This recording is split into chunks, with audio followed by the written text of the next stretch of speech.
Hi, welcome to Camper Blast Off. I'm Tommy Lebrecht here with Connor McGam and Jacob Jarrett. Our first topic of the day, MJ or LeBron. Jacob, what are your thoughts? I think Michael Jordan is definitely the greatest basketball player of all time. I think that LeBron is number two.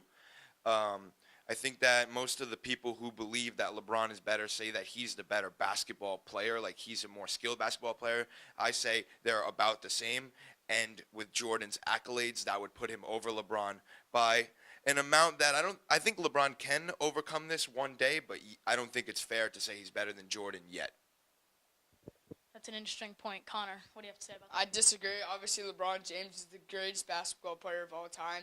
He's number one, a better basketball player. Number two, he's still not done yet. He's still with the Lakers. If he can get another championship, finally, everyone will agree that LeBron is better.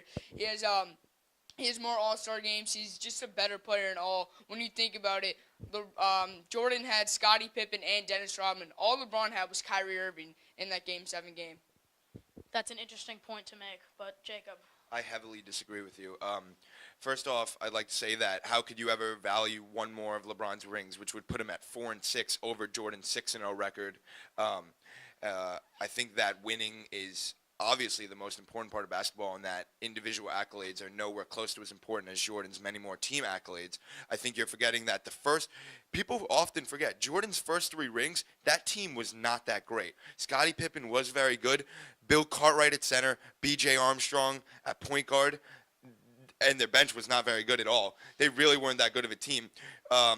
Two rings for LeBron on that Heat team with Bosh, Wade, and a very good supporting cast.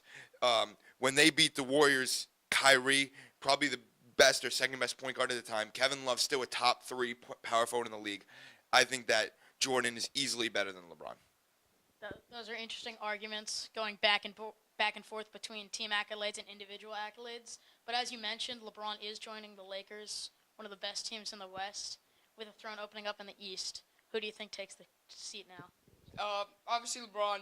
Michael Jordan had trouble with John Havlicek and John Stockton when LeBron was going against way better defensive players, as in Kevin Durant, and way better players nowadays. That's why LeBron is better. John Havlicek wasn't in the league.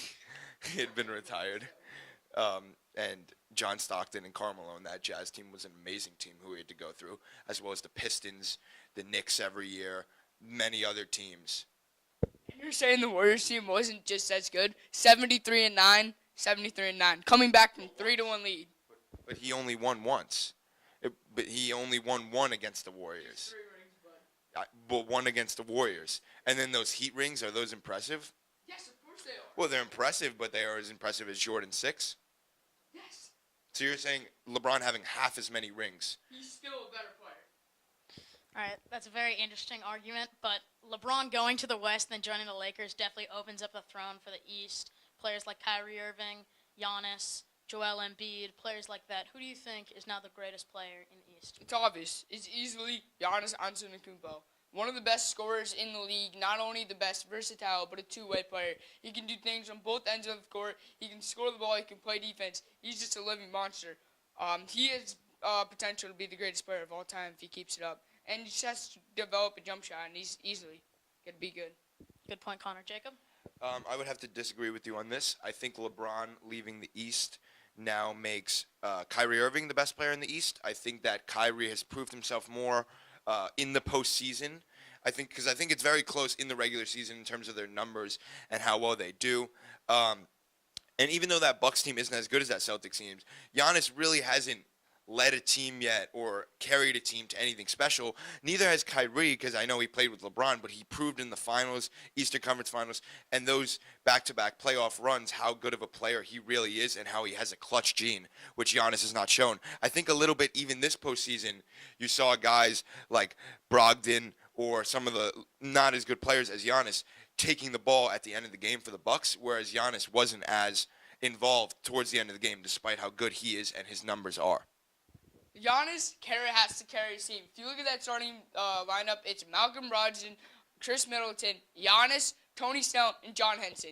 You look at Kyrie's starting lineup, most likely it's going to be Kyrie Irving, Jason Tatum, Gordon Hayward, Marty Morris, and Al Horford. If you look at those both teams, Giannis' team is way worse, and he's still doing better.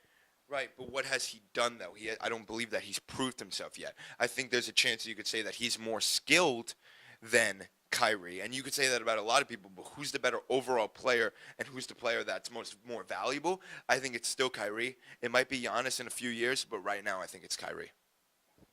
Two very interesting arguments of the day: MJ, LeBron, and new King of the East. That wraps it up today on the Camper Blast Off. I'm Tommy LeBrecht, here with Connor and Jacob.